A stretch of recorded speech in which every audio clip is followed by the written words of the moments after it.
Ladies and gentlemen, Electric Gamers, in a video we're going to be talking all about Nvidia's Pascal architecture, more specifically the customer variants, the ones that I suspect many of you are going to be interested in. That would be the 1080 and the 1070, the GTX 1070 and 1080 respectively. So there is indeed going to be a live stream taking place tomorrow, which is going to be at 6 PM PST. Which coincides rather nicely with the countdown at the Order of 10 website.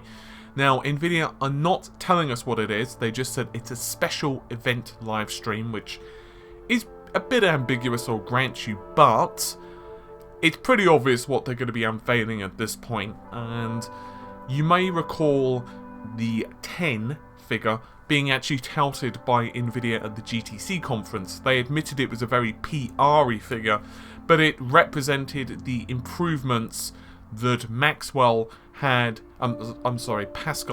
over Maxwell architecture, and it factored in multiple different things, including memory, bandwidth, and goodness knows what else, and that's how they came to that very PR-y number. Just to clarify, you're not going to be looking at the GTX 1080 with a 10 times performance increase over the 980. Speaking of which, there are some benchmarks which have been leaked for the 1080.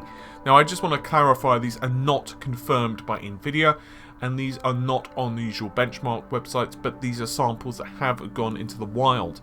We have a couple of bits of information regarding the memory, and that is it will be using 8 GB of GDDR5 memory. GDDR5X memory, and that has been pretty much confirmed for a couple of weeks now. We've known that they would be using 8 GB. The memory is clocked at 10 GHz, which means that bandwidth is going to be around the 320 GB per second. Obviously, some vendors might decide to be a bit more aggressive with their clocks, and your mileage may vary. This is once again assuming a 256-bit wide interface. Now, supposedly, the GTX 1080 can boost up to an astonishing 1.8 GHz with the base clock at around 1.6. Unfortunately, at the time of my recording this, the exact reference clock has not been established yet. So what does all of this mean for performance? Because at the end of the day, it doesn't matter if the base clock is 1 MHz or 15 GHz. All you care about is what can it actually do.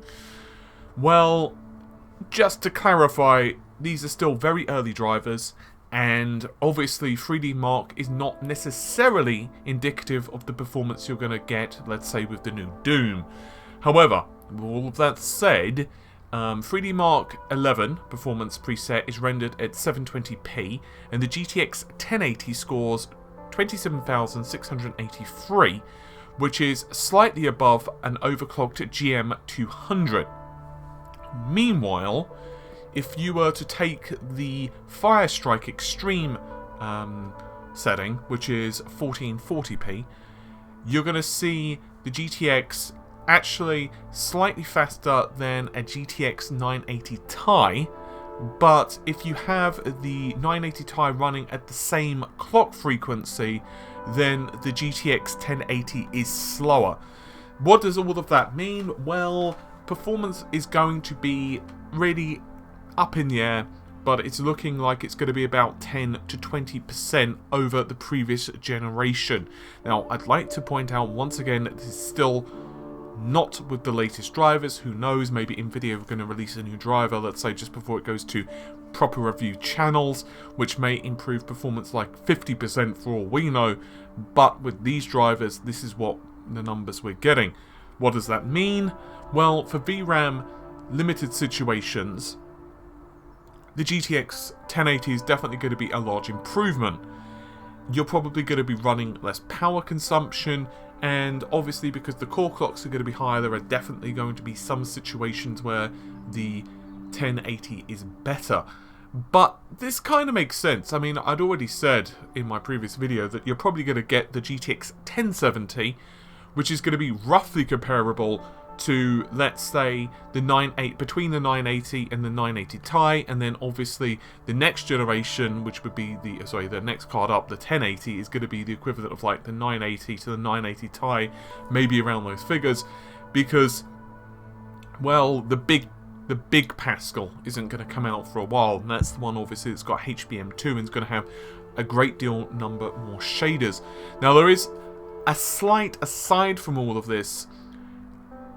I'm hearing some people are speculating that the card is going to have, and I refer to the GTX 1070, is going to have 7GB of memory, or potentially the same memory issues, let's put it that way, as the 970. You might recall how that all works, when obviously because certain amounts of the execution units / parts of the core were disabled for the 970, it meant that certain parts of the memory ran at slower speeds, and some people, rather not exactly truthfully, were calling the card a 3.5GB card with the 970, and that's where this 7GB figure is coming with the GTX 1070. So, friends, are you going to watch the event? I don't think I will, because of the ridiculous time that's going to be in the UK, but I'm kind of interested. Anyway, hopefully you've enjoyed the video. Been a bit of a shorty, but I'll see you soon. Take care. Bye for now.